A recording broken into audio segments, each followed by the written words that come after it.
So while you were gone, I emptied it because that was just not popping. Like, I understand there has to be soil in there, but not the quantity I had in there. So we're going to just try again differently. Very differently. I'm just going to grab a little bit.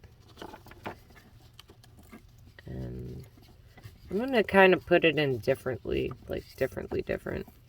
You know, just to give it a little bustier, right? And then put that in there, right?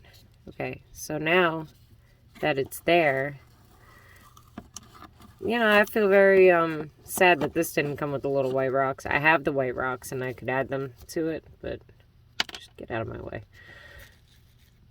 We're just gonna, for once in our life, follow the rules. Sort of, at least, until I add resin on top of it. Can I? Maybe I could hold it suspended in the air like this. I don't know if I'm really that cool, but we're gonna try.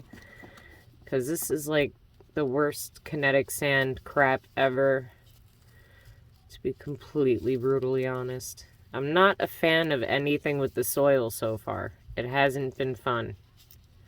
It's been a little frustrating, actually. The candles from the other lifestyle stuff was super frustrating. And this is right up there. I don't mind the mess. I think the mess is fun because when I was little, I wasn't allowed to make a mess. Yeah, I wasn't allowed to, like, do anything, even if I was gonna frickin' clean it up. So it's a big deal to be able to just kind of have fun, do whatever, and then I'll clean up my mess when I'm done. And here we are, spilling dirt everywhere. So it's not about the mess. It is 100% about being happy with it. And I think I actually like that. It's very cute. Much cute. Let me spin it for you.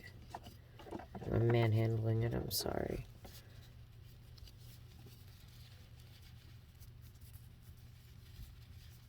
This came out awesome. I love it. You may not actually need resin on this one. This is really cute.